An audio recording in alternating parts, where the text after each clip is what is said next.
College applications shouldn't be that difficult, right? I've gotten plenty to write about. Leading the student council, performing with bandmates, organizing TEDx events, and creating countless firsts at SELS. And I did put them all into my essays.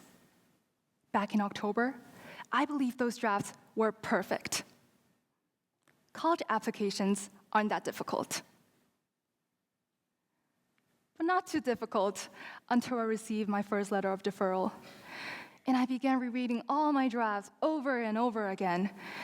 And the more I read, the more I see how boring it is and how boring I am presented on them. It seems like the things I do make me stand out. Not me, Sophia, who makes all these things shine and become meaningful. It seems like it can be any Sophia in this world to accomplish them. Not necessarily me, Sophia Ji, Chaeyun Ji. It is a lifeless me, a me-less me. Then where is me? Where is the me that enables the me-less me to lead a student council, to perform with bandmates, and stand on stage right now delivering my TEDx speech? Where is the me without all these leadership experiences? And I began pushing on the imaginary wall that hid the me inside. And through the crevice, I peeked. It was my family photo. My mom sits in the middle, my brother on the right, and me on the left. My mom gives us all she can. We're educated in a relatively innovative international curriculum, and we are always recognized for our achievement, regardless of how big or small it is. My brother and I grew up in love, happiness, and understanding. And by understanding, I meant that we're always given a voice at home. And this allows us to freely share our thoughts. We talk about big and small things, as big as the pressing global news and the future of feminism, and as small as a funny encounter we had in a day and the legendary stories of my mom when she was young. But of course, we argue as well. Although we might have different views on certain issues, I can still voice myself and share why I believed in this or act this way. As long as we both have reasonable arguments, we will always be happy to see if we can find a common ground. If not, we'll at least try to understand why we have different views and respect each other for holding them. Having a voice at home builds my confidence beyond our family scope. I dare to speak up for myself at school, from consistently asking the teacher the correct way to solve a problem, to becoming an advocate of the student body. I dare to lead TEDx, creating this platform for more students to realize the importance of their voice and use their voice. Voice is an essential part of me. But how? How did I know how to use it?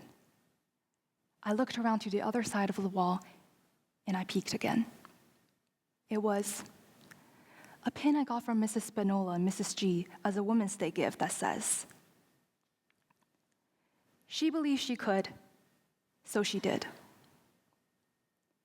Our librarian, Mrs. G, is the steadiest wall I can rely upon at school. Although she always says that she probably has an undiagnosed ADHD and is very disorganized, when student council's groundbreaking proposals failed, and when I would think, maybe it's wrong from the start, or no, we should just stop here, it won't work, Mrs. G has never, ever not tried to fight for us again and again. For our hope that girls at school can have free peer products to use, for our wish that children in less developed regions in China can have a better education, and for our dream that this world is full of love, respect, and peace. Her fights give me the strength to fight for what I deem right, to fight for those I care, and fight for a better tomorrow. She believed she could, So she did. On a hot summer day, my bestie wore shorts to school. She would not have cared much if she was only criticized for not wearing her school uniform, but she was criticized for showing too much of her legs that might have attracted boys. She cried. It was one of the rare moments I saw her ever cry. But she did not just cry. She actually stood out to question the validity of such criticism. I would have been afraid of offending the teacher or violating the school rule, but she unapologetically said the things I wanted to say. And at that moment, I realized my voice wasn't alone. It overlapped with hers, and I felt ever more strong and invincible to voice for myself and for those I care. These powerful women, and along many others, have pushed me to be independent as an individual, and especially as a woman. They taught me how to use my voice, hone it, sharpen it, wield it like a weapon, or simply let it flow smoothly over others. They believed they could, so they did. And I also believe I could, so I did. And from here, I suddenly realized that what made me, me, largely came from people. But why? My eyes shifted to the right, and I noticed another item beside the pin. It was a photo I took at a monastery in Tibet. During the alumni interview for Amherst College, the interviewer asked me, "What did you do last summer?" I answered, "I traveled to Tibet with my mom." "That's it?" he asked in a quite surprising manner, anticipating something more significant other than that. But I let him down. "That's basically it." Smile. And he continued, "Well, interesting. Many of your peers have chosen to do something more academic-related during your summer, but I found you quite different. May I ask you why?" And I answered, "Because I cherish the people around me a lot. I've already achieved many, and I don't think adding one or two activities will really make a difference. Thus, I made a choice. I chose to build more connections with the place I love and the people I love when I could have just focused on my grades. I chose to promote female empowerment initiatives and charitable actions when I could have just participated in another competition. I chose to make this place, this tiny little community on Earth named SCLS, a bit better, a bit happier, and a bit more connected when I could have just done another research project. Life is precious, and that makes the time I spend with the people I love even more precious. Hence, only by being mindful of every moment I live in, I will see and feel and create these interactions.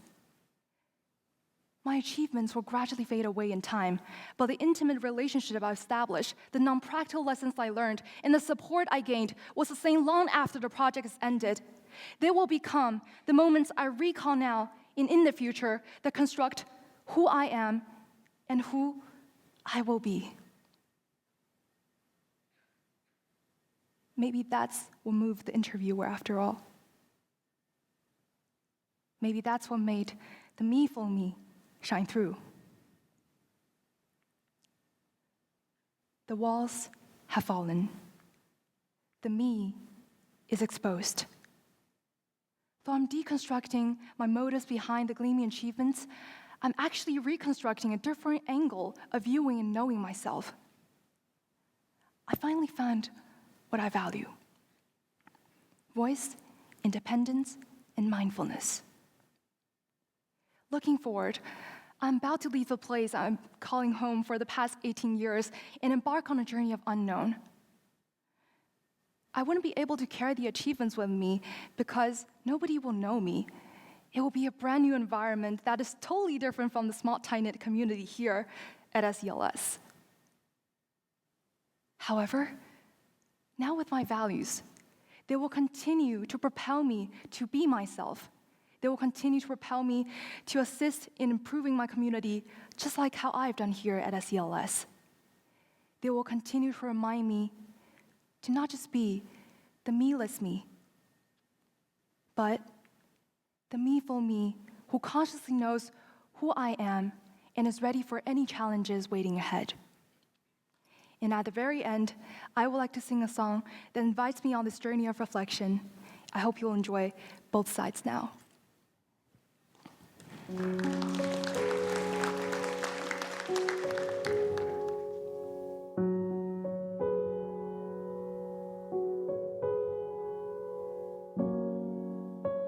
Rows of angel hair and ice cream castles in the air and feather canyons everywhere.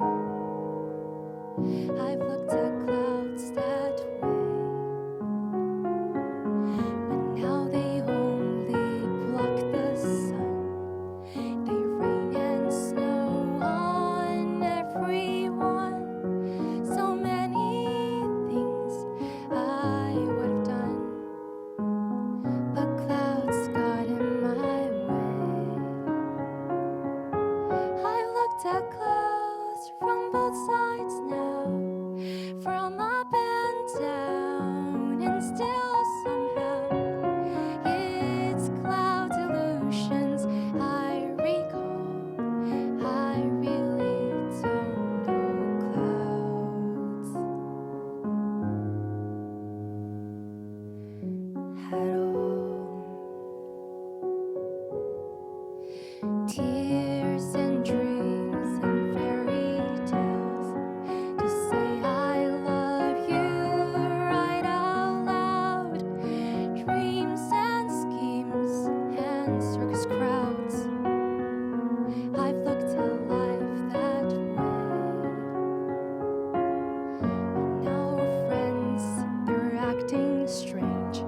They shake their heads, they say I've changed. Well, something's lost, but something's gained in living every day. I looked at life from both sides now, from win and lose, and still somehow it's life's illusions I recall. I really don't know life. I looked at life from both sides now, from up and down, and still somehow it's life's illusions I recall. I really don't know life at all. Thank you.